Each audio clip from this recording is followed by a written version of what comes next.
जो पत्रकार हैं दैनिक भास्कर के, उन्होंने मुझे दिया था।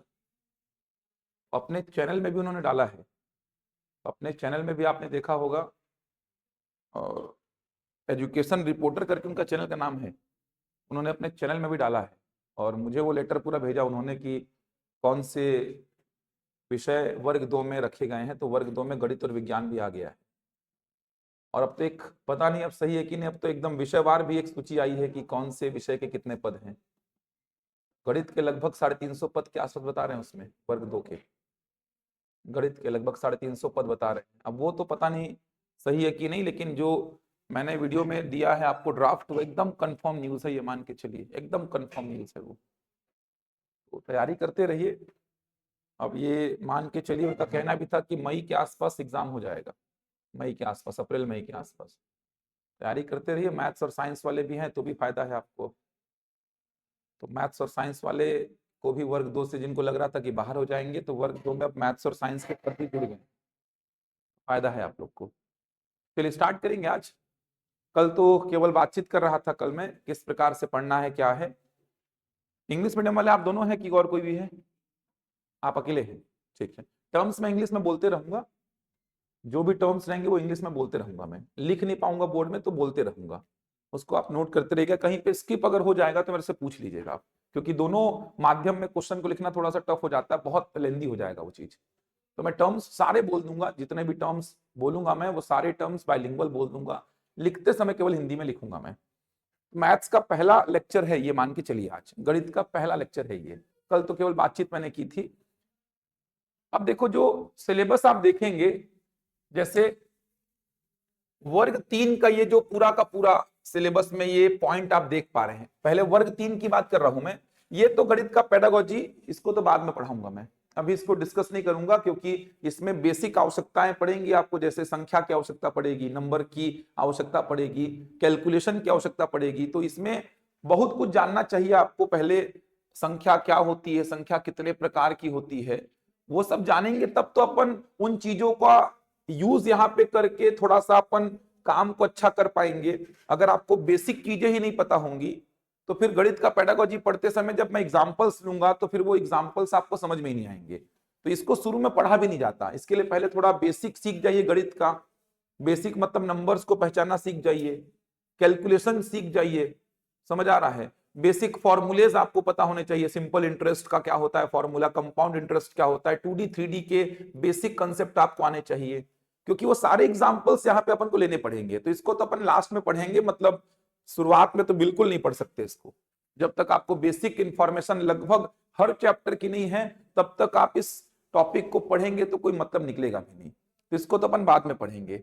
अब सिलेबस में आ जाओ, तो वर्ग 3 का सिलेबस आप देखोगे। वर्ग 3 का सहायक शिक्षक का सिलेबस अगर आप देखोगे तो सहायक शिक्षक के सिलेबस में ये जो टॉपिक्स लिखे हुए हैं, दशमलव प्रणाली, मतलब ये जो डेसिमल कंसेप्ट है, दशमलव प्रणाली जो है, ये वाला सेक्शन पूरा, संख्याएं मतलब नंबर वाला सेक्शन पूरा।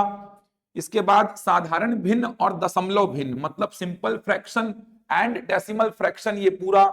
इसके बाद मैं आगे बढ़ूंगा तो ये वाला सेक्शन पूरा।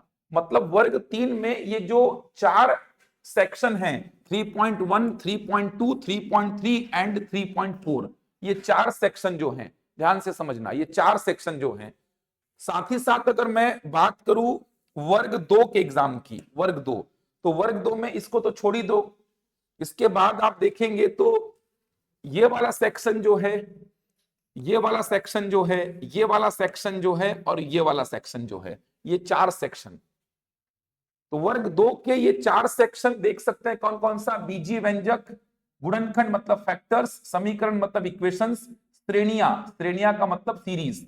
ये 4 सेक्शन जो वर्ग 2 के आप देख पा रहे हैं, और ये 4 सेक्शन जो हैं वर्ग 3 के आप देख पा रहे हैं। अब इनको बुक में खोजेंगे तो सीधे सीधे नहीं मिलेगा, ये बुक में सीधे सीधे ये टॉपिक्स आपको नहीं मिलने वाले। तो मैं थोड़ा सा सरल करके बता रहा हूं आपको कि अपन को क्या पढ़ना है, जिससे वर्ग 3 के जो टिक किया वो 4 सेक्शन, और वर्ग 2 के जो टिक किए हुए 4 सेक्शन है वो आपके कंप्लीट होंगे। तो कैसे पढ़ना है ध्यान से समझना। बुक में जब आप खोजोगे ना, तो बुक में क्या होगा, बुक में 3 चैप्टर मिलेंगे आपको, 3 चैप्टर। एक है आपका संख्या पद्धति, इसको बोलते हैं नंबर सिस्टम, इंग्लिश में इसको बोलते हैं नंबर सिस्टम, संख्या पद्धति। इसके बाद आपको मिलेगा सरलीकरण, सरलीकरण इसको बोलते हैं सिंप्लीफिकेशन, सिंप्लीफिकेशन। और इसके बाद आपको मिलेगा एक चैप्टर जिसको बोलते हैं भिन्न संख्या, फ्रैक्शनल नंबर, फ्रैक्शनल नंबर। समझ आ रहा है? बुक में ये 3 चैप्टर को कंप्लीट करेंगे ना पूरा, इन 3 चैप्टर को कंप्लीट करेंगे पूरा, तो जो मैं टिक मारा वर्ग 3 के 4 सेक्शन को और वर्ग 2 के 4 सेक्शन, वो कंप्लीट हो जाएंगे आपके। समझ आ रहा है? इन 3 चैप्टर को बुक में कंप्लीट करेंगे जब, संख्या पद्धति सेपरेट एक चैप्टर लिखा होगा, नंबर सिस्टम, इसके बाद सरलीकरण सिंप्लीफिकेशन, और भिन्न संख्या मतलब फ्रैक्शनल नंबर। चाहे आप आर एस अग्रवाल का बुक उठाइए, चाहे आप आर डी शर्मा का बुक उठाइए, चाहे आप एस डी यादव का बुक उठाइए, कोई भी बुक उठा लीजिए, आप इन 3 चैप्टर को जब कंप्लीट करेंगे उन बुक से, इन 3 चैप्टर को, तब जाके आपके ये वर्ग 3 के, वर्ग 3 सहायक शिक्षक के ये 4 सेक्शन पूरे कंप्लीट होंगे, और शिक्षक के आप देखेंगे तो ये 4 सेक्शन आपके कंप्लीट होंगे। तो शुरुआत में अपन को इन 3 चैप्टर को कंबाइन करके खत्म करना है, इन 3 चैप्टर को कंबाइन करके, सेपरेट सेपरेट नहीं पढ़ना है। ये तीनों देखा जाए तो आपका पूरा बेस बनाएंगे, तो इन 3 चैप्टर को कंबाइन करके पूरा खत्म करेंगे अपन। अब इन 3 चैप्टर में समझो पहले कि पढ़ना क्या क्या है, क्योंकि समझ में नहीं आता कि इन 3 चैप्टर में क्या पढ़ें सर। जैसे औसत चालू करूंगा मैं, एवरेज आगे जाके, तो आपको समझ में आएगा कि पूरे औसत के ही प्रश्न आएंगे, पूरे एवरेज के क्वेश्चन आएंगे। परसेंटेज चालू करूंगा, प्रतिशत, तो पूरे उसमें परसेंटेज के ही क्वेश्चन आएंगे, प्रतिशत के। लाभ हानि में, प्रॉफिट लॉस में पूरे लाभ हानि के ही क्वेश्चन आएंगे। लेकिन इन तीनों चैप्टर में क्या क्या टॉपिक्स हैं सर? संख्या पद्धति में क्या पढ़े सर, सरलीकरण में क्या पढ़े, भिन्न संख्या में क्या पढ़े? तो पहले मैं बता रहा हूं आपको कि इनमें क्या क्या पढ़ना है आपको। ये अपने आप में दिखने में बहुत आसान है, लेकिन इसमें बहुत सारा टॉपिक कवर करना है आपको। तो पहले इन 3 चैप्टर में क्या क्या पढ़ना है ध्यान से समझना, मैं लिस्ट बना रहा हूं पूरा कि इन 3 चैप्टर में क्या क्या पढ़ना है। तो सबसे पहले आपको पढ़ना होगा संख्या होती क्या है। सबसे पहले तो संख्या होती क्या है, सबसे पहले तो आप ये पढ़ेंगे। इसके बाद पढ़ेंगे संख्या के प्रकार, संख्या कितने प्रकार की होती है, type of number, type of number, ये पढ़ेंगे, संख्या के प्रकार। इसके बाद आप पढ़ेंगे संख्या पर जितने भी क्वेश्चंस बनते हैं, संख्या पर जितने भी प्रश्न बनते हैं, स्टेटमेंट वाले प्रश्न, ये सेक्शन सबसे पहले कवर करेंगे आप। ये सेक्शन सबसे पहले, नंबर क्या होता है, नंबर कितने टाइप का होता है, और नंबर पे जो क्वेश्चंस बनते हैं उन सारे क्वेश्चंस को डील करेंगे। स्टेटमेंट वाले बहुत सारे प्रश्न मिल जाएंगे आपको व्यापम की परीक्षाओं में, पीएससी की परीक्षाओं में, टेट के एग्जाम में, चाहे वो सीटेट हो, सीजीटेट हो। जैसे एग्जाम्पल के लिए 2022 पटवारी का एक प्रश्न बोलूं आप लोगों को मैं, तो 2 परिमेय संख्याओं का गुणनफल क्या होगा, ऐसा प्रश्न आया हुआ है। The product of 2 rational number, 2 परिमेय संख्याओं का गुणनफल क्या होगा, the product of 2 rational number will be. Option कैसा रहेगा, परिमेय संख्या, अपरिमेय संख्या, कभी परिमेय कभी अपरिमेय, न तो परिमेय न तो अपरिमेय, ऐसे ऑप्शंस हैं। समझ आ रहा है? एक गैर शून्य परिमेय संख्या, नॉन जीरो रैशनल नंबर, इसको अपरिमेय संख्या, इरैशनल नंबर से डिवाइड करने पर क्या मिलेगा, परिमेय मिलेगा कि अपरिमेय, कि कभी परिमेय कभी अपरिमेय, न तो परिमेय न तो अपरिमेय। 2 विषम संख्याएं, ऑड नंबर्स को जोड़ने पर क्या मिलेगा, ऑड मिलेगा कि इवन मिलेगा कि प्राइम मिलेगा कि नेचुरल मिलेगा, क्या मिलेगा। 2 पूर्णांकों को, इंटीजर्स को जोड़ने पर क्या मिलेगा। ये सारे प्रश्न पूछे हुए व्यापम के जो मैं बोल रहा हूं आप लोगों को, समझ आ रहा है? तो संख्याओं को लेकर के बहुत सारे प्रश्न बनते हैं, स्टेटमेंट वाले बहुत प्रश्न हैं। सीटेट का एक प्रश्न है, परिमेय संख्या और भिन्न संख्या में डिफरेंस को लेकर के प्रश्न आया था। Rational number and fractional number में डिफरेंस क्या है, उसको लेकर के प्रश्न आया हुआ है। अभाज्य संख्या, प्राइम नंबर्स को लेकर तो भरपूर प्रश्न बनते हैं, व्यापम में भी पीएससी में भी। 4 संख्याएं आपको देगा, बोलेगा इनमें से कौन अभाज्य है, प्राइम है, कौन भाज्य है, कंपोजिट। तो सबसे पहले आपको कवर क्या करना है, संख्या क्या होती है, संख्या कितने प्रकार की होती है, और उन सारे प्रकारों पर जितने भी क्वेश्चंस बन सकते हैं उन सारे क्वेश्चंस को डील करेंगे, जितने भी क्वेश्चंस बन सकते हैं। अब ये जो टॉपिक है ये आपको सीधे सीधे तो क्वेश्चन देगा ही, सीधे सीधे प्रश्न यहां से आते हैं। 2019 का पेपर देखना शिक्षक भर्ती का, सीधे सीधे प्रश्न आया था यहां से शिक्षक भर्ती में, दूसरे एग्जाम्स में तो आया ही है। इसके अलावा आगे जितना भी पढ़ेंगे ना आप, हर चैप्टर में आपको संख्या की आवश्यकता पड़ेगी ही। बिना संख्या के तो क्या ही हो पाएगा यार, बिना संख्या के तो मैथ्स पढ़ ही नहीं सकते आप। हर संख्या की जानकारी यहाँ पे एकत्रित कर लेंगे अपन। इसके बाद अपन किस में आएंगे, देखो इसके बाद अपन आएंगे संख्याओं का आरोही अवरोही क्रम। संख्याओं का आरोही क्रम, अवरोही क्रम, संख्याओं का आरोही क्रम, अवरोही क्रम, सबसे बड़ी सबसे छोटी ये पता करना, सबसे बड़ा कौन सबसे छोटा कौन, ये सब पता करेंगे। संख्याओं का आरोही मतलब कि असेंडिंग, अवरोही मतलब डिसेंडिंग, सबसे बड़ा मतलब लार्जेस्ट, सबसे छोटा मतलब स्मॉलेस्ट।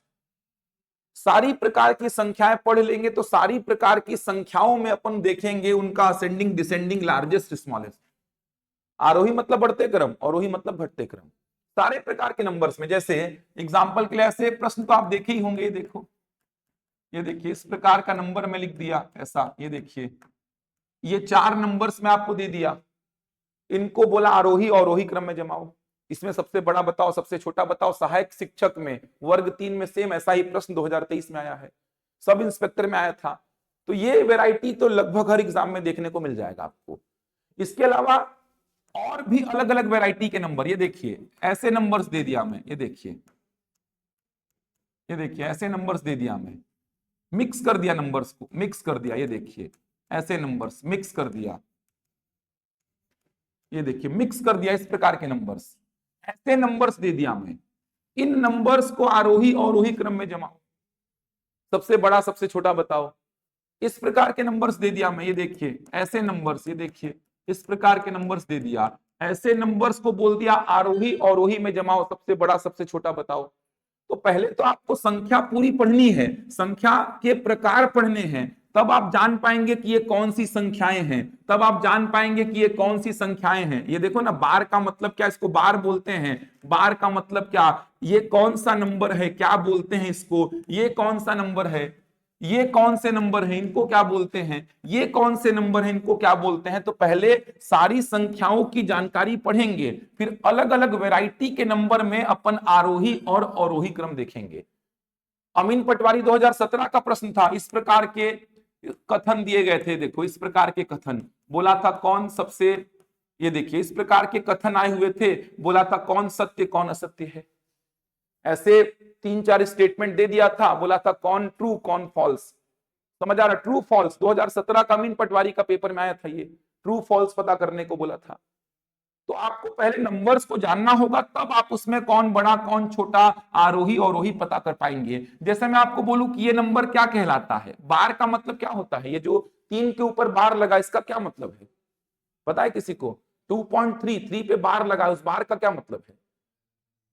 रिपीट हो रहा है, 3 3 3 3 3, इसका मतलब क्या है, ये 3 3 3 3 3 ऐसा चलते रहेगा, कभी खत्म ही नहीं होगा।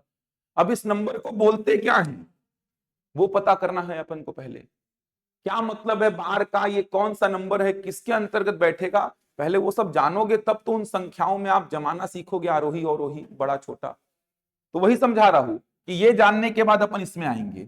इतना होने के बाद अपन क्या करेंगे, संख्याओं में अंकों का मतलब नंबर जो होगा उसमें डिजिट्स का स्थानीय मान और जातीय मान पता करेंगे।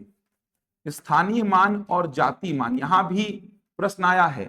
स्थानीय मान का मतलब होता है प्लेस वैल्यू और जातीय मान का मतलब होता है फेस वैल्यू। ये देखेंगे, place value and face value देखेंगे अपन। संख्याओं में जो डिजिट्स होंगे उनका प्लेस वैल्यू क्या होगा, फेस वैल्यू, सिलेबस में लिखा हुआ आपके। इसके बाद अपन आएंगे कहां पर, तो इसके बाद अपन आएंगे वी बॉड मास रूल। ये देखिए इसमें आएंगे, ये आपके सिलेबस में भी लिखा हुआ है, यहां से पिछले शिक्षक भर्ती में प्रश्न भी आया है। वी बॉड मास रूल, वी बॉड मास रूल क्या होता है, ये आपके कैलकुलेशन को स्ट्रॉन्ग करेगा, कैलकुलेशन को। सारे प्रकार के नंबर्स में वी बॉड मास लगाएंगे। देखो ऐसा प्रश्न आएगा, जैसे ये देखिए, ये देखिए ऐसा नंबर आपके सामने आ गया, ये देखिए ऐसे नंबर्स पे वी बॉड मास, ये पूरा सीखेंगे कैलकुलेशन अपन। ये देखिए ऐसे नंबर पे वी बॉड मास, इस प्रकार के नंबर्स आ गए। ये देखिए, ये देखिए, ये देखिए ऐसे नंबर्स पे वी बॉड मास लगाएंगे। ये देखिए ऐसे नंबर्स पे वी बॉड मास लगाएंगे। ये देखिए, ये देखिए ऐसे नंबर्स पे वी बॉड मास लगाएंगे अपन। सारे प्रकार के नंबर्स में कैलकुलेशन सीखेंगे। ये देखिए अब ऐसे नंबर्स पे,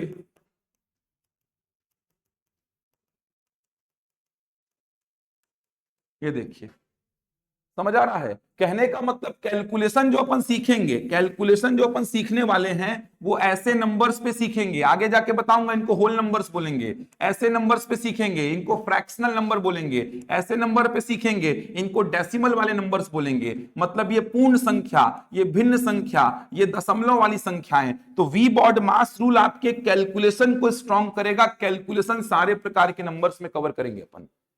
ये स्टेप बाय स्टेप चल रहे हैं अपन। अपन पहले जानेंगे कि ये संख्याएं होती क्या है, किसको क्या बोलते हैं। इसीलिए मैं लिखा संख्या पढ़ेंगे, उसके बाद संख्या के प्रकारों को जानेंगे, संख्याओं पर स्टेटमेंट वाले क्वेश्चंस करेंगे। इतना होने के बाद आपको सारी संख्याओं की जानकारी हो जाएगी। कोई भी संख्या मैं लिखूंगा तुरंत बता देंगे कि ये संख्या क्या कहलाती है, कहां पे फिट बैठेगी ये। तब जाके आप उसका असेंडिंग और डिसेंडिंग ऑर्डर बता पाओगे, उसमें लार्जेस्ट और स्मॉलेस्ट बता पाओगे। उसके बाद अपन संख्या में जो भी डिजिट होगा उसका प्लेस वैल्यू और फेस वैल्यू निकालना सीखेंगे। जातीय मान, प्लेस वैल्यू मतलब स्थानीय मान, फेस वैल्यू मतलब जातीय मान। उसके बाद अपन आएंगे वी बॉड मास रूल पे। वी बॉड मास रूल मतलब कि सीक्वेंस को बताएगा। सीक्वेंस मतलब कि बहुत सारे चिन्ह लगे हैं किसी प्रश्न में, तो पहले क्या करें बाद में क्या करें। पूरे गणित में जो कैलकुलेशन होगा वो वी बॉड मास रूल के तहत ही होने वाला है। इतना करने के बाद छोटे छोटे टॉपिक्स बहुत सारे कवर करने हैं आपको। बहुत सारे छोटे छोटे टॉपिक्स कवर करने हैं।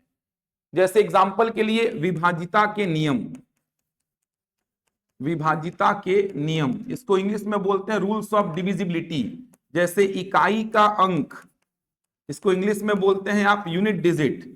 जैसे शेषफल प्रमेय, शेषफल प्रमेय को आप बोलते हैं रिमाइंडर थ्योरम। जैसे क्रमागत तौर पर भाग देना, ये छोटे छोटे बहुत सारे टॉपिक हैं। क्रमागत तौर पर भाग देना मतलब सक्सेसिव ऑर्डर में डिवाइड करना।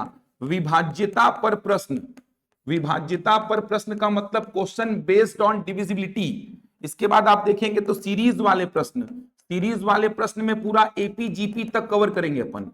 सीरीज बेस्ड क्वेश्चन, इसमें आपका एपी कवर होगा, इसमें आपका जीपी समांतर श्रेणी गुणोत्तर श्रेणी कवर हो जाएगा। लैडर वाले प्रश्न, लैडर बेस्ड क्वेश्चन, इसमें आप पूरा समीकरण सॉल्व करना सीखेंगे। इक्वेशंस को सॉल्व करेंगे इसमें आप, इक्वेशंस पे बेस्ड क्वेश्चन। बीज गणितीय सूत्र, एल्जेब्रिक फॉर्मूले जितने भी हैं वो सब कवर करेंगे यहाँ पे, बीज गणितीय सूत्र। इसके बाद मैं लिख देता हूं विविध, मिसलेनियस। इतना सेक्शन है देखो, समझ आ रहा है। लगता है बच्चों को कि ये 3 चैप्टर में कुछ नहीं है, इतना सारा पढ़ना है आपको। ये सब छोटे छोटे टॉपिक्स हैं। ये देखो rules of divisibility, rules of divisibility का मतलब कि मान लो 4 संख्याएं बड़ी बड़ी दे दिया, व्यापम का एकदम पसंदीदा क्वेश्चन। 4 संख्याएं, 4 संख्याएं बड़ी बड़ी दे दिया। बड़ी बड़ी देने का मतलब समझ आ रहा है, 8-8 9-9 अंकों की संख्याएं दे दिया। बोला इनमें से कौन 99 से कंप्लीटली डिवाइड होगा। सोचो 99 से चेक करना है कौन डिवाइड होगा। 10 सेकंड लगेगा आपको चेक करने में। अगर आपको सारे रूल्स पता है, इंप्लीमेंट करना आता है, एप्लीकेशन सीखे हो, 10 सेकंड में 4 ऑप्शन को चेक कर दोगे कि कौन 99 से कंप्लीटली डिवाइड होगा, कौन 72 से कंप्लीटली डिवाइड होगा, कौन 88 से कंप्लीटली डिवाइड होगा, कौन 11 से कंप्लीटली डिवाइड होगा। तो विभाजिता के नियम, इसको बोलते हैं रूल्स ऑफ डिविजिबिलिटी। इसके बाद आप देखेंगे तो इकाई का अंक, इसको बोलते हैं यूनिट डिजिट। इसको बोलते हैं शेषफल प्रमेय मतलब रिमाइंडर थ्योरम। क्रमागत तौर पर भाग देने का मतलब सक्सेसिव ऑर्डर में डिवाइड करना। विभाज्यता पर प्रश्न मतलब डिविजिबिलिटी पे बेस्ड क्वेश्चन। सीरीज वाले बहुत सारे प्रश्न आएंगे, इसी में एपीजीपी कवर हो जाएगा। लैडर बेस्ड क्वेश्चन का मतलब ऐसे क्वेश्चन आते हैं, देखो लैडर प्रॉब्लम बोलते हैं इसको। ये देखिए ऐसा कुछ कर देगा, ये देखिए, ये देखिए, इसको बोलते हैं लैडर बेस्ड क्वेश्चन। इक्वेशंस सीखेंगे कैसे सॉल्व करना है। लीनियर इक्वेशन, रैखिक समीकरण और वर्ग समीकरण, क्वाड्रेटिक इक्वेशन, उस पे क्वेश्चन आते हैं। बीज गणितीय सूत्र, एल्जेब्रिक फॉर्मूलेस जो पढ़े हैं आप, a + b का होल स्क्वायर, a + b का होल क्यूब, ये जितने फॉर्मूले पढ़े हैं वो सारे फॉर्मूले पढ़ेंगे। उसके बाद मिले जुले जो छूटे हुए क्वेश्चंस हैं वो सारे क्वेश्चंस अपन विविध प्रश्न में करेंगे। इतना सेक्शन कवर करोगे तब जाके वो 4 पॉइंट आपके वर्ग 3 और 4 पॉइंट वर्ग 2 के कवर होंगे। इतना सेक्शन कवर करना होगा आपको, तो बहुत लंबा है ये बहुत समय भी लेता है। और अमीन पटवारी का एग्जाम देखोगे 2017 का, इतने सेक्शन से 8 प्रश्न पूछे गए थे 30 ठो में। सोचो अमीन पटवारी 2017 में बोर्ड में जितने टॉपिक्स लिखे हैं इतने टॉपिक्स से 8 प्रश्न पूछे गए थे 2017 में। पटवारी 2022 का पेपर देखिए 5 प्रश्न आए थे इतने सेक्शन से। आरआई का पेपर देखिए 4 से 5 प्रश्न आए थे। सीजीपीएससी प्री में हर साल 5 से 6 प्रश्न आपको इतने सेक्शन से दिखाई देंगे। तो बुक में आप देखेंगे तो ये 3 चैप्टर खत्म हो जाएंगे। इतने सेक्शन को कवर करने से बुक में देखेंगे तो ये 3 चैप्टर खत्म होते हैं। तो इन 3 चैप्टर में इतने सारे टॉपिक्स आपको कवर करने हैं और सारे टॉपिक्स इंपॉर्टेंट हैं। इकाई के अंक का मतलब क्या, जैसे मैं आपको ऐसा प्रश्न दे दिया 777 का पावर 777 में यूनिट डिजिट क्या होगा, इसको बोलते हैं इकाई का अंक। 777 का पावर 777 में इकाई का अंक क्या होगा। शेषफल प्रमेय का मतलब क्या, 67 का पावर 67 प्लस 67, इसको डिवाइड कर रहे हैं 68 से, तो रिमाइंडर क्या होगा, शेषफल क्या होगा। 67 का पावर 67 प्लस 67, इसको 68 से डिवाइड करने पर रिमाइंडर शेषफल क्या आएगा। ऐसे प्रश्न आते हैं। विभाज्यता पर बहुत सारे प्रश्न बनेंगे, देखेंगे सीरीज वाले बहुत सारे क्वेश्चन देखेंगे अपन। और लास्ट में एपीजीपी तक जाके खत्म होगा, समांतर श्रेणी और गुणोत्तर श्रेणी। लैडर बेस्ड क्वेश्चन है। इक्वेशंस में रैखिक समीकरण लीनियर इक्वेशन और वर्ग समीकरण मतलब क्वाड्रेटिक इक्वेशन खत्म करेंगे। बीजगणितीय सूत्र मतलब एल्जेब्रिक फॉर्मूलेस जो पढ़े हैं बचपन में आप। उसके बाद जितने प्रश्न बचेंगे विविध मिसलेनियस क्वेश्चंस, इतना सारा कवर करना है आपको। 3 चैप्टर आपके हैं, 3 चैप्टर, ये समझ आ रहा है। इन 3 चैप्टर्स में इतनी सारी जानकारी कवर करनी है। क्लियर हुआ यहां तक। अभी तो मैं मेन चैप्टर में आया ही नहीं हूं। देखो ना, ये अगर मैं आपको सिलेबस दिखाऊं तो मैं अभी मेन चैप्टर्स में तो आया ही नहीं हूं। मैं केवल ये देखिए, ये पूरा कवर हो जाएगा, ये पूरा कवर हो जाएगा, ये भी कवर हो जाएगा। उसमें यूनिट कन्वर्जन है ये पूरा, ये भी कवर हो जाएगा, ये पूरा कवर हो जाएगा वर्ग 3 का, और ये वाला सेक्शन कवर हो जाएगा। कितना कवर होगा। वर्ग 2 की बात करूं तो वर्ग 2 की बात करें तो वर्ग 2 का ये पूरा कवर हो जाएगा। इसका कुछ सेक्शन कवर हो जाएगा, कुछ सेक्शन होगा, पूरा नहीं होगा। ये तो पूरा हो जाएगा, ये पूरा हो जाएगा, ये पूरा हो जाएगा, ये पूरा हो जाएगा। इसका कुछ सेक्शन कवर होगा। तो ऐसा नहीं कि सिलेबस का नहीं है, सिलेबस का ही है, लेकिन सीधे सीधे ऐसा खोजेंगे ना बुक में बीजी व्यंजकों का योग, ये सब नहीं मिलने वाला। बुक में अगर ये टॉपिक खोजने बैठेंगे तो सरल बीजी व्यंजकों के गुणनखंड ऐसे खोजने बैठेंगे तो नहीं मिलने वाला। बुक में इन 3 चैप्टर में सब कुछ समाहित है। ये जो मैं वी बॉड मास लिखा था ना, इसमें सब पढ़ेंगे, इसमें सब पढ़ेंगे, योग गुणनफल अंतर सब कुछ पढ़ेंगे इसमें। समझ आ रहा है। इतना सब कुछ कवर करना है। स्टार्ट करेंगे अपन संख्या से। चलिए संख्या को लिखिए, फिर संख्या number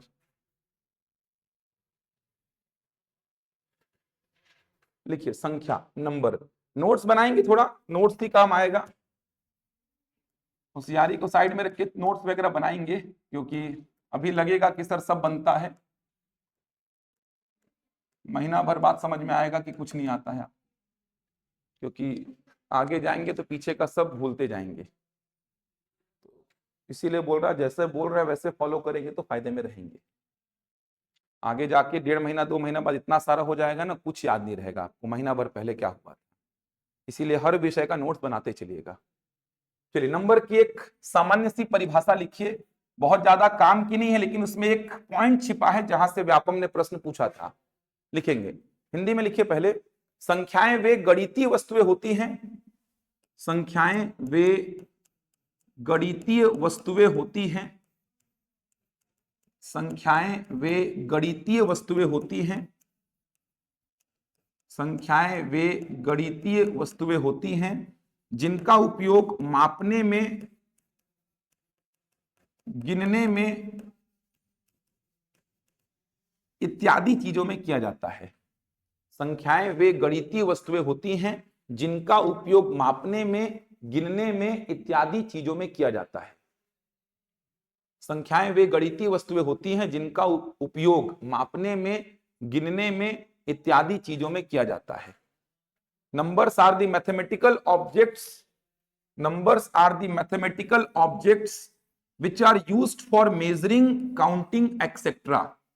Numbers are the mathematical objects which are used for measuring, counting, etc. which are used for measuring, counting, etc. देखो सामान्य सी परिभाषा है, ऑनलाइन वाले ध्यान देंगे यहां पर। सामान्य सी परिभाषा है, बहुत ज्यादा काम की नहीं है और हर जगह पे यही परिभाषा मिलेगी ऐसा भी नहीं है। नंबर की तो आप अनेकों परिभाषाएं बना सकते हैं, लेकिन ये परिभाषा क्यों लिखवाया? क्योंकि व्यापम में एक प्रश्न आया था जहां पे मापने और गिनने में मैथमेटिकल डिफरेंस आपको क्या होता है ये पता होना चाहिए था। मेजरमेंट और काउंटिंग में मैथमेटिकल डिफरेंस को लेकर के एक प्रश्न आया था व्यापम में, कराऊंगा आगे चल के, इसीलिए यह परिभाषा लिखा हूं। संख्याएं वे गणितीय वस्तुएं होती हैं जिनका उपयोग मापने में, गिनने में इत्यादि चीजों में किया जाता है। अब मेरा प्रश्न आप लोगों से यह है कि मापने का मतलब, मेजरमेंट का मतलब क्या समझ आता है? मापने का मतलब, फोन को रख देना यार अगर बैठना है तो, ऐसा नहीं कि डेमो है तो मैं अलाउ करूंगा। आप अगर फोन लेके पढ़ना चाहते हैं तो कल से मत आइए, मेरे को कोई दिक्कत नहीं है, ध्यान रखिएगा। मैं बहुत डिसिप्लिन के साथ क्लास लेता हूँ, मेरा एनर्जी जो है ये अभी 9वां घंटा है क्लास का मेरा सुबह से। आप पहला अटेंड कर रहे हैं मेरा क्लास को, कल तो मैं नॉर्मल बातचीत कर रहा था। आप मेरे यूट्यूब के लेक्चर्स देखिए या दूसरे बैच वालों से पूछिए मेरी क्लास कैसे चलती है।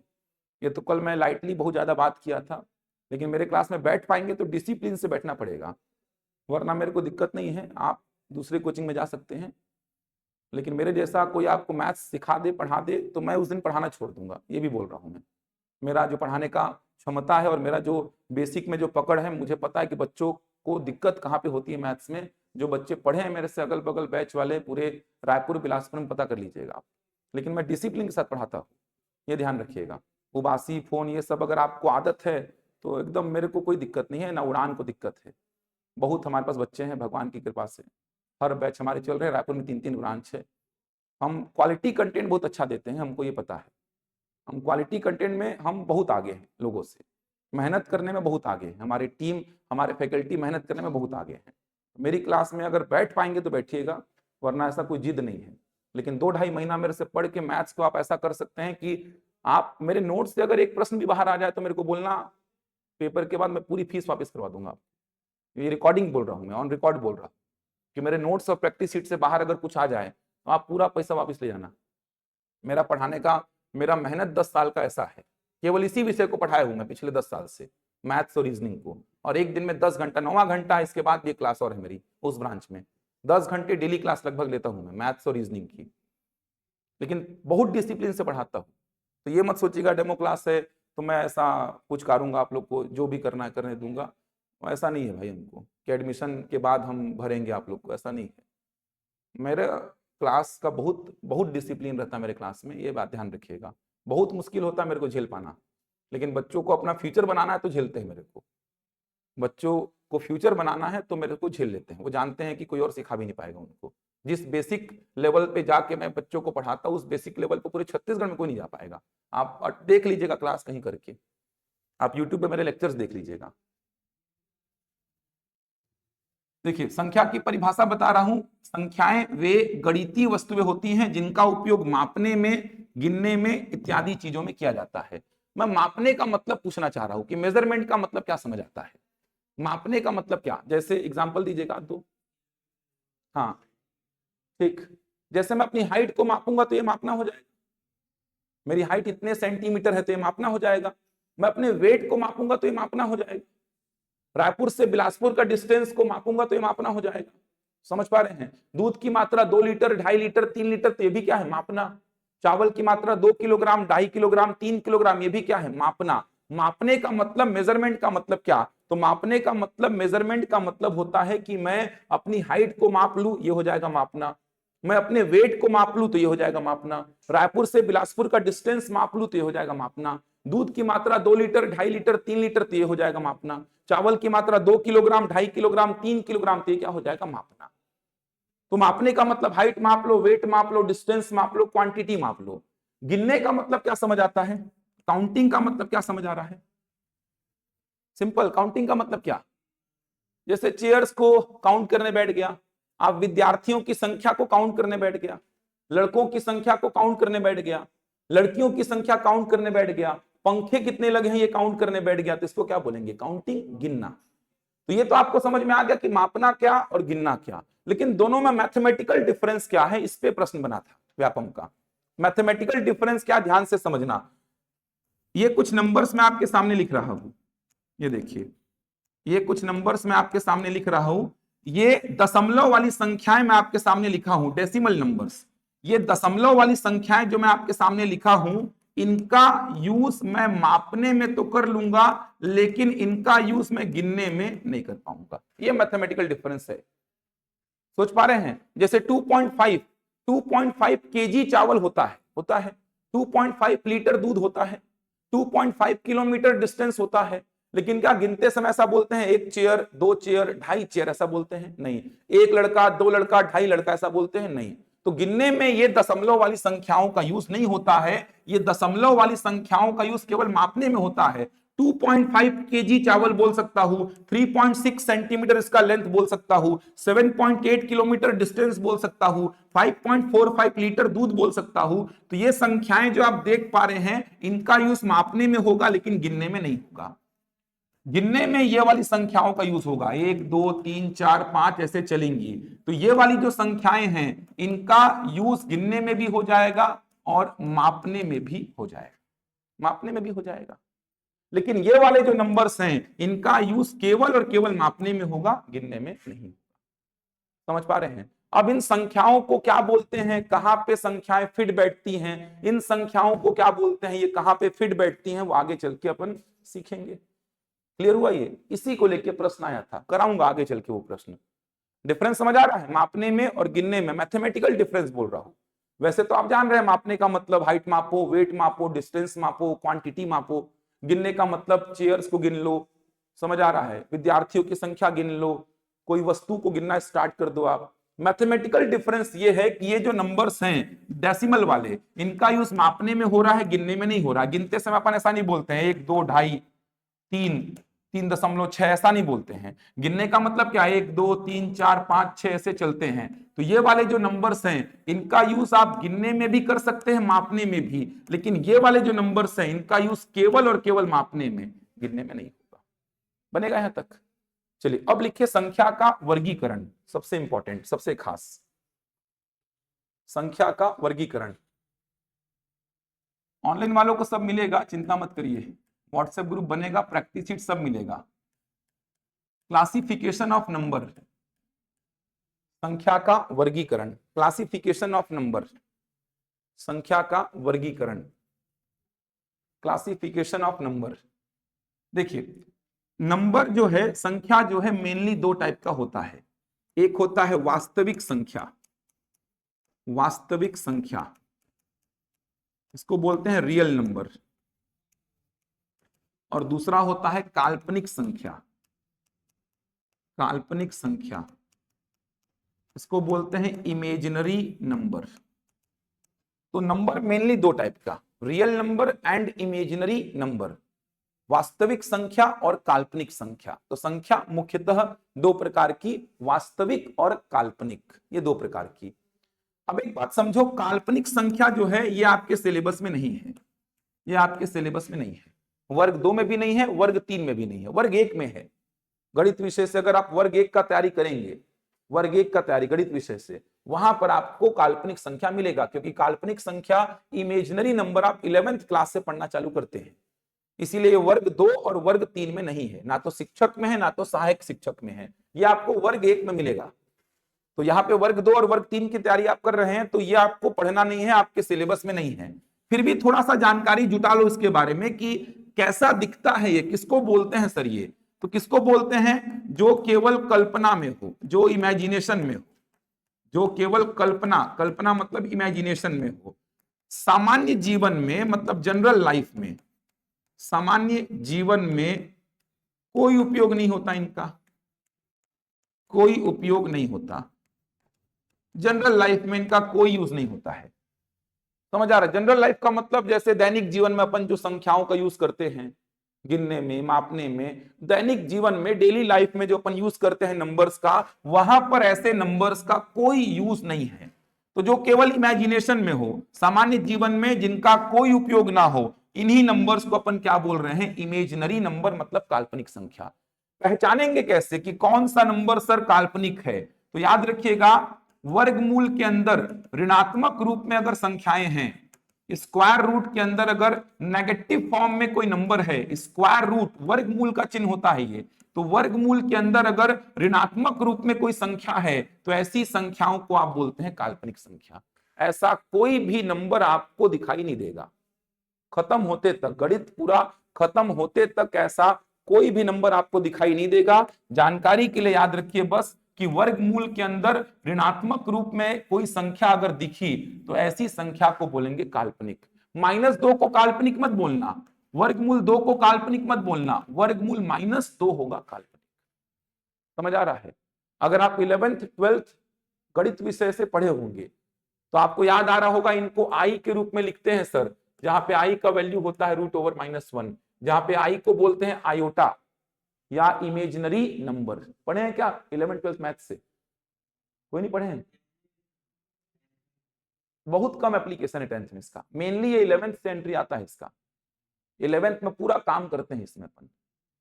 तो अपन को ये सब जानना नहीं है फिलहाल, तो बस इतना याद रखिए कि काल्पनिक संख्या कैसी दिखती है, वर्गमूल के अंदर ऋणात्मक रूप में अगर संख्या है, वर्गमूल के अंदर ऋणात्मक रूप में √-2, √-3, √-4, √-5, √-6, तो ऐसे नंबर्स को अपन बोलते हैं इमेजिनरी नंबर, मतलब काल्पनिक संख्या। तो इसको छोड़ दीजिए, आपके सिलेबस में नहीं है। आपके सिलेबस में जो है वो क्या है, वास्तविक संख्या। वास्तविक संख्या दो टाइप की होती है, एक होती है परिमेय संख्या, ये इंपॉर्टेंट चालू हो गया आप, परिमेय संख्या इसको बोलते हैं रैशनल नंबर, और दूसरी अपरिमेय संख्या, अपरिमेय संख्या इसको बोलते हैं इरैशनल नंबर, इरैशनल नंबर। परिमेय संख्या और अपरिमेय संख्या, रैशनल एंड इरैशनल। तो वास्तविक संख्या दो प्रकार की, परिमेय और अपरिमेय। रियल नंबर दो टाइप का, रैशनल एंड इरैशनल। अब एक बात समझो यहां पर, बहुत खास बात समझना, ये तो आपके सिलेबस में है नहीं, इसको तो हटा दिया मैं। आपके सिलेबस में केवल क्या है, वास्तविक संख्या, रियल नंबर, और ये कितने टाइप का है, दो टाइप का, परिमेय और अपरिमेय, रैशनल एंड इरैशनल। इसका मतलब समझ आ रहा है? आपके सिलेबस में आपके सामने कोई भी संख्या आई, आपके सिलेबस में आपके सामने कोई भी संख्या आई, या तो वो क्या होगी, रैशनल, या तो वो क्या होगी, इरैशनल। क्योंकि आपके सिलेबस में केवल और केवल क्या है, वास्तविक संख्या, रियल नंबर। और ये रियल नंबर कितने टाइप का है, दो टाइप का, रैशनल एंड इरैशनल। इसका मतलब कोई भी नंबर आपके सामने आया तो मोटे मोटे तौर पे या तो वो रैशनल होगा या तो वो क्या होगा, इरैशनल। कोई भी नंबर बुक में उठाओ, RS अग्रवाल का बुक उठा लो, क्योंकि उसमें आपको ये सब तो मिलेगा नहीं, SD यादव का बुक उठा लो, ये सब तो मिलेगा नहीं। तो कोई भी बुक उठाओ आप, जो भी नंबर आपको दिखाई दिया, या तो वो रैशनल होगा या तो वो इरैशनल। क्योंकि इन सब एग्जाम्स के लिए ये टॉपिक आपको नहीं पढ़ना होता है। जो टॉपिक आपको पढ़ना है, जो नंबर आपको पढ़ना है, वो है रियल नंबर। और रियल नंबर दो टाइप का, मतलब कोई भी नंबर आपके सामने आया या तो वो रैशनल होगा या तो इरैशनल। 99.9% नंबर जो आपको मिलेंगे आगे चल के वो रैशनल होंगे। जिन पे काम आपको करना है हर चैप्टर में 99.9% नंबर बोल रहा हूं, रैशनल होंगे। समझ आ रहा है? जिन पे काम करना है आगे चल के। फर्दर क्लासिफाई करेंगे, परिमेय संख्या तीन प्रकार का होता है। पहला होता है प्राकृत संख्या, इसको बोलते हैं नेचुरल नंबर, नेचुरल नंबर। दूसरा होता है पूर्ण संख्या, इसको बोलते हैं होल नंबर। और तीसरा होता है पूर्णांक संख्या, पूर्णांक संख्या, इसको बोलते हैं इंटीजर्स। तो परिमेय संख्या फर्दर क्लासिफाई किए, तीन टाइप का हो गया, प्राकृत संख्या, पूर्ण संख्या और पूर्णांक संख्या। रैशनल नंबर तीन टाइप का, natural number, whole number and integers. आगे देखें तो इंटीजर्स तीन टाइप का, इंटीजर्स तीन टाइप का, ऋणात्मक पूर्णांक संख्या तीन टाइप की, ऋणात्मक पूर्णांक इंग्लिश में बोलते हैं नेगेटिव इंटीजर्स, शून्य पूर्णांक इंग्लिश में बोलते हैं इसको जीरो इंटीजर, और धनात्मक पूर्णांक इंग्लिश में इसको बोलते हैं अपन पॉजिटिव इंटीजर्स। पूर्णांक 3 टाइप का, ऋणात्मक, शून्य और धनात्मक, नेगेटिव, जीरो एंड पॉजिटिव। प्राकृत संख्या को क्लासिफाई करेंगे 2 टाइप से अपन। एक होता है समप्राकृत संख्या, समप्राकृत संख्या, इंग्लिश में इसको बोलते हैं इवन नेचुरल नंबर, और विषम प्राकृत संख्या, सम और विषम जो सुने हैं आप, विषम प्राकृत संख्या, इसको बोलते हैं odd natural number, even natural number and odd natural number. ये क्लासिफिकेशन संख्या का आपके सामने लिखा है, ये है क्लासिफिकेशन संख्या का, देख सकते हैं ये संख्या का क्लासिफिकेशन है। कुछ संख्याएं और लिखूंगा मैं, लेकिन क्लासिफिकेशन देखा जाए तो ये होता है संख्या का क्लासिफिकेशन जो आपके सामने लिखा हुआ है। तो संख्या 2 प्रकार की, वास्तविक और काल्पनिक। वास्तविक 2 प्रकार की, परिमेय और अपरिमेय। परिमेय 3 टाइप का, प्राकृत, पूर्ण और पूर्णांक। पूर्णांक 3 टाइप का, ऋणात्मक, शून्य और धनात्मक। प्राकृत 2 टाइप का, सम प्राकृत और विषम प्राकृत। इसके बाद आपने क्या देखा, कुछ और संख्याएं मैं लिख रहा हूं, ये भी परिमेय संख्या के अंतर्गत ही आएंगी। एक है अभाज्य संख्या, बहुत काम की है ये, इंग्लिश में बोलते हैं प्राइम नंबर, ये भी परिमेय संख्या के अंतर्गत ही आएगी, बहुत काम की है ये। दूसरी होती है भाज्य संख्या, भाज्य संख्या, इसको बोलते हैं कंपोजिट नंबर, कंपोजिट नंबर। तीसरी होती है भिन्न संख्या, सिलेबस को याद करो, उसमें भिन्न संख्या लिखा हुआ भी था, इसको बोलते हैं फ्रैक्शनल नंबर, फ्रैक्शनल नंबर। ये तीनों भी आएंगे परिमेय संख्या के ही अंतर्गत, ये तीनों भी परिमेय संख्या के ही हिस्से हैं ये तीनों। और भिन्न संख्या का तो पूरा क्लासिफिकेशन बताऊंगा आपको। ये सब सुने हैं क्या भिन्न संख्या में? उचित भिन्न सुने हैं, वर्ग 3 में तो प्रश्न भी आया है यार। उचित भिन्न इंग्लिश में बोलते हैं प्रॉपर फ्रैक्शन, अनुचित भिन्न इम्प्रॉपर फ्रैक्शन, मिश्रित भिन्न मिक्स्ड फ्रैक्शन, तुल्य भिन्न, कितने सारे प्रश्न आए हैं तुल्य भिन्न के अभी पिछले कुछ एग्जाम्स में। इक्विवेलेंट फ्रैक्शन बोलते हैं, साधारण भिन्न सिंपल फ्रैक्शन, दशमलव भिन्न डेसिमल फ्रैक्शन। तो जब भिन्न संख्या चालू करूंगा ना तो सारा टाइप बताऊंगा भिन्न संख्या का। तो भिन्न संख्या का तो पूरा क्लासिफिकेशन आगे चल के देखेंगे अपन, अभी नहीं लिखा हूं, बस अभी भिन्न संख्या लिख दिया हूं, लेकिन आगे चल के पूरा का पूरा क्लासिफिकेशन भिन्न संख्या का देखेंगे अपन।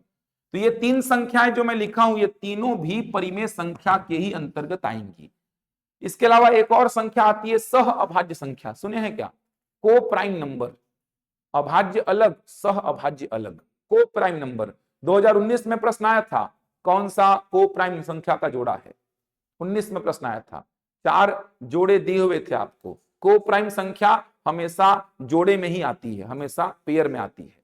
तो 4 पेयर दिए गए थे संख्याओं के, पेयर मतलब 2 संख्याएं होंगी जिसमें, तो 4 पेयर दिया था, बोला था कौन सा पेयर को प्राइम है, कौन सा जोड़ा सह अभाज्य है। 2019 में आया था ये। तो आगे चल के आएगा सह अभाज्य संख्या।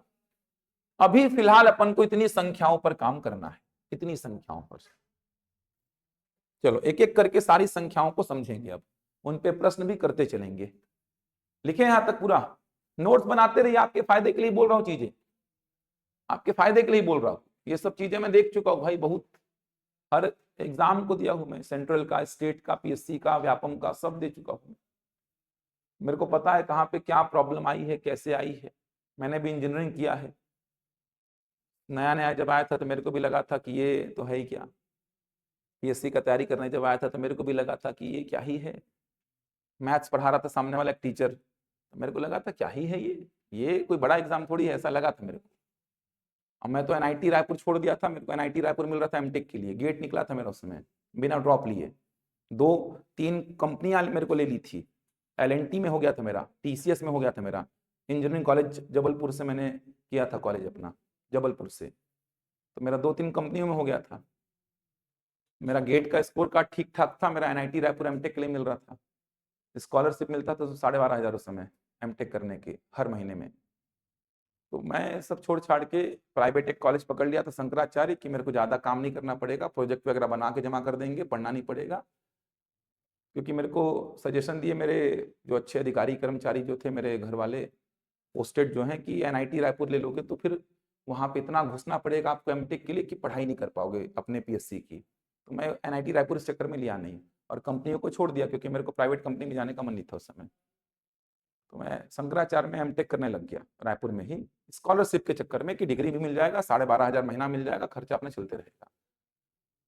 कोचिंग करने आया तो देखा, पहले क्लास जिस दिन पहला दिन गया पीएससी का तैयारी करने, पहला क्लास था, मैथ्स पढ़ा रहा था सामने वाला टीचर, जोड़ना घटाना सिखा रहा था।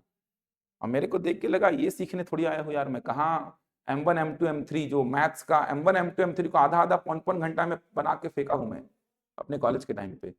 मेरा इतना तेज था M1 M2 M3, मतलब पूरा रिकॉर्ड था कॉलेज में, आधा आधा पौन घंटे में 3-3 घंटे के पेपर को डील करके फेंका हूं मैं।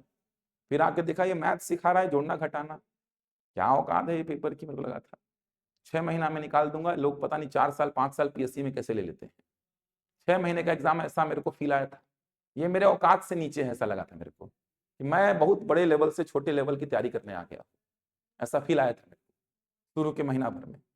डेली सोचता करूं कि नहीं करूं, मेरी औकात इससे बहुत बड़ी है, इसकी तो औकात ही क्या है मेरे सामने एग्जाम की, पता नहीं लोग इसमें कैसे 6 महीना लगाते हैं।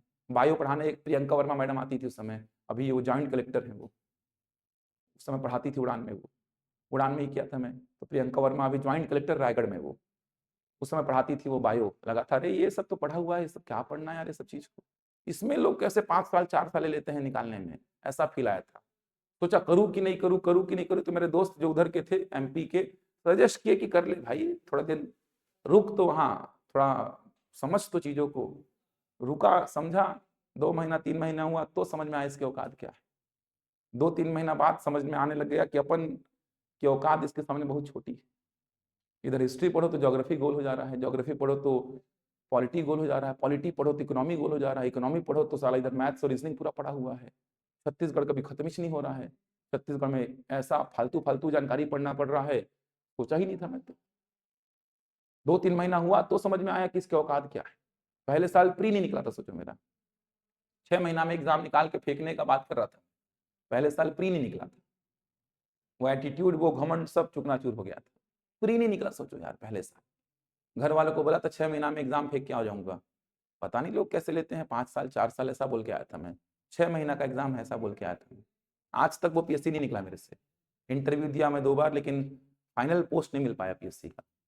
एई का इंटरव्यू दिया, एई में 22वां रैंक आया था, 21 बच्चों का हुआ था, असिस्टेंट इंजीनियर का एग्जाम में, पीएससी ही लेता है। एडीआई 2017 में हुआ था, उसमें बहुत आगे जाके बाहर हो गया था। तो वो मेरे को लगता है कि वो मैंने इसको लाइटली लिया, उसी का बदला है ये जो आज तक मेरे को पोस्ट नहीं दिया पीएससी।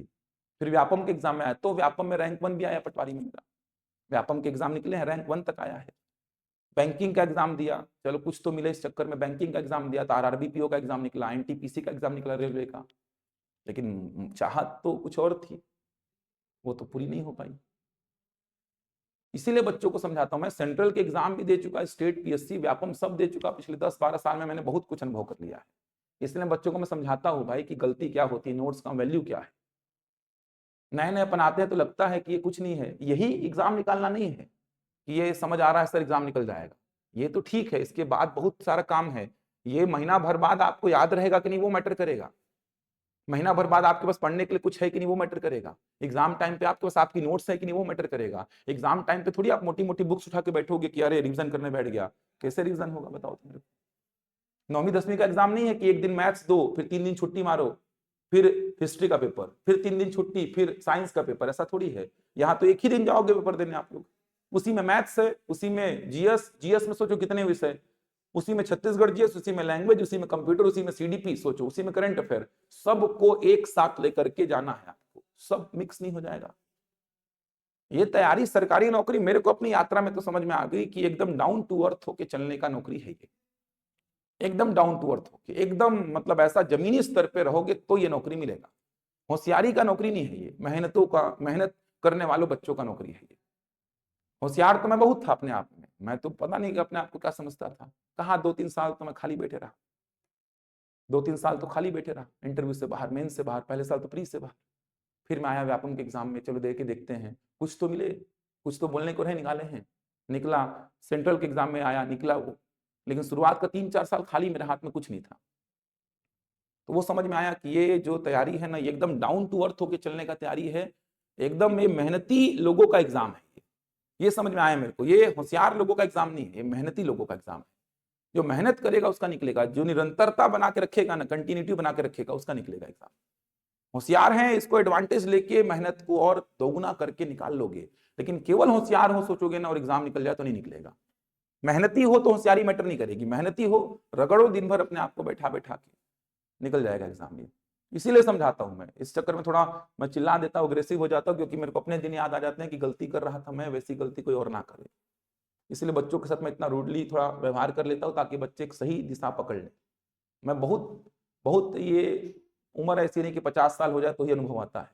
पिछले 10 साल में मेरा काम इतना सारा हो गया है ना, 12-12, 15-15 घंटे काम किया उस क्षेत्र में, मैं 12-12, 15-15 घंटे इस क्षेत्र में अकेले खड़े होके। तो मुझे समझ में आया है कि बच्चों का डिमांड क्या है, बच्चे कहाँ पे मार खा रहे हैं, बच्चों का एग्जाम क्यों नहीं निकल रहा है। इतना पर्सनल बच्चे टच में रहते हैं मेरे मेरे फोन देखेंगे तो 300, 400 मैसेज अनरीड पड़े रहते हैं मेरे फोन में डेली। अभी भी देखेंगे 300-400 मैसेज पड़े होंगे दोनों नंबर में अनरीड मेरे में।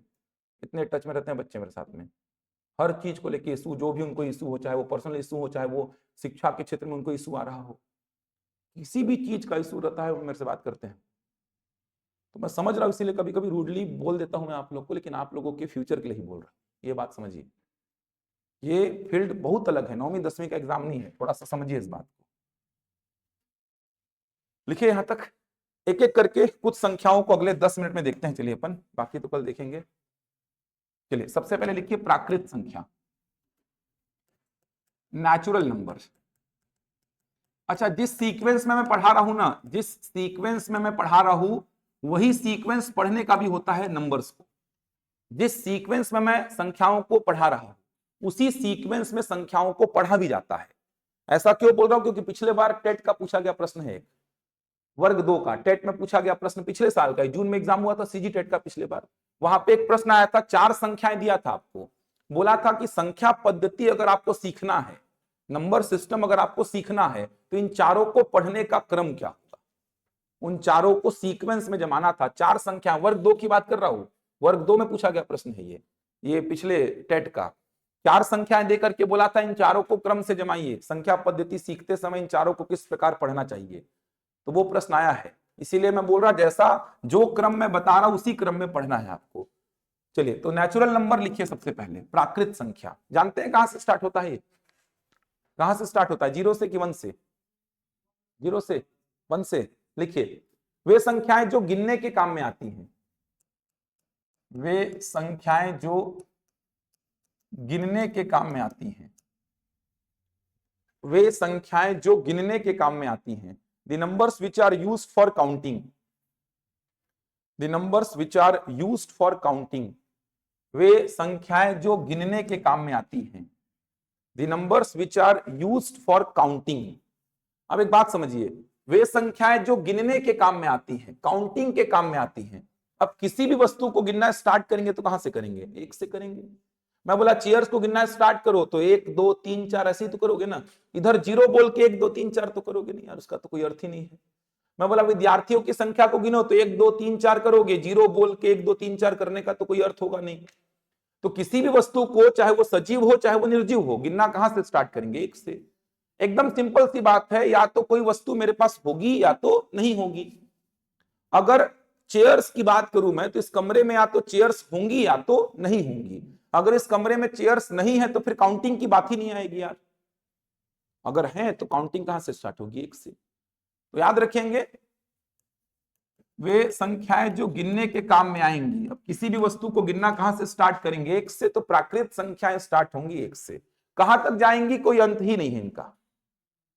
इस सीरीज का कोई अंत है क्या, नहीं है। बताओ ना अंतिम में क्या लिखूं, अंत ही नहीं है। 100 के बाद 1000, 1000 के बाद लाख, करोड़, अरब, खरब, चलते रहेगा ना, कोई अंत ही नहीं आएगा। आप बोलोगे सर मैं आखिरी संख्या लिख के बताऊंगा, चलो बताओ लिख के, फिर क्या होगी। आप लिखो आखिरी, मैं उसमें 1 जोड़ के अगला बता दूंगा। फिर आप बोले नहीं सर ये आखिरी, फिर उसमें 1 जोड़ के अगला बता दूंगा। कभी अंत आएगा क्या, बताओ मेरे को। 20 साल तक लिखे पढ़े हो, 20 साल बाद आप मेरे को बोलो ये हो गई सर इतनी बड़ी संख्या, इससे बड़ी संख्या तो होती नहीं है पूरे ब्रह्मांड में। 1 जोड़ूंगा अगला आ जाएगा यार। समझ आ रहा है? तो बड़ी संख्या, समझ आ रहा है, लार्जेस्ट मतलब बड़ी से बड़ी प्राकृत संख्या लिख ही नहीं सकते आप, होती ही नहीं है, एग्जिस्ट ही नहीं करेगी। ऐसा नहीं कि कहीं ना कहीं जाके होती होगी सर, अरे होती नहीं है। कहीं ना कहीं जाके तो अंतिम होगा सर, नहीं होगा, अंतिम है ही नहीं। आप अगला 50-60 साल बैठे रहो, 1 2 3 4 5 6 ऐसे चालू रहो चालू रहो चालू रहो, 50 साल तक लिखते रहो लिखते रहो लिखते रहो। 50 साल बाद बोलोगे सर ये देखो इतना बड़ा लिख दिया, इससे बड़ा तो नहीं होगा, ये अंतिम है, नहीं होगा अंतिम, फिर एक जोड़ूंगा मैं, अगला आ जाएगा। तो अंतिम मतलब बड़ी से बड़ी, मतलब लार्जेस्ट, आखिरी प्राकृत संख्या होती ही नहीं। समझ आ रहा है? तो इस सीरीज का कोई अंत ही नहीं है, और जिसका कोई अंत ना हो उस सीरीज को अपन अनंत बोल देते। हिंदी में ऐसा पढ़े होंगे, अनेकार्थी का एकार्थी, जिसका कोई अंत ना हो उसको क्या बोलते हैं? अनंत।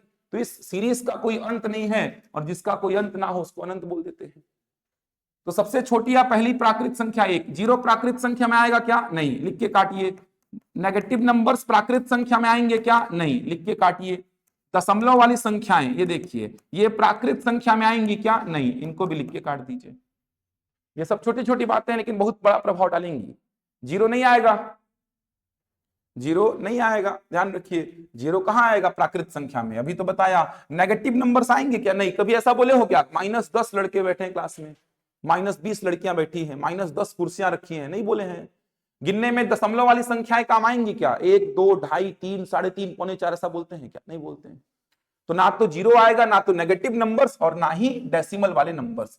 प्राकृत संख्या सिंपल सा है, वे संख्या जो गिनने के काम में आती हैं, वे संख्याएं जो गिनने के काम में आती हैं, काउंटिंग के काम में आएंगी, स्टार्ट होंगी 1 से, चलते रहेंगी, कोई अंत नहीं है। तो मैंने अनंत लिख दिया सीरीज का लास्ट में। सबसे छोटी या पहली प्राकृत संख्या क्या होगी? 1। अगला लिखिए, पूर्ण संख्या। पूर्ण संख्या, होल नंबर। लिखिए, यदि प्राकृत संख्या में जीरो को मिला दिया जाए, यदि प्राकृत संख्या में जीरो को मिला दिया जाए तो पूर्ण संख्या बनती है।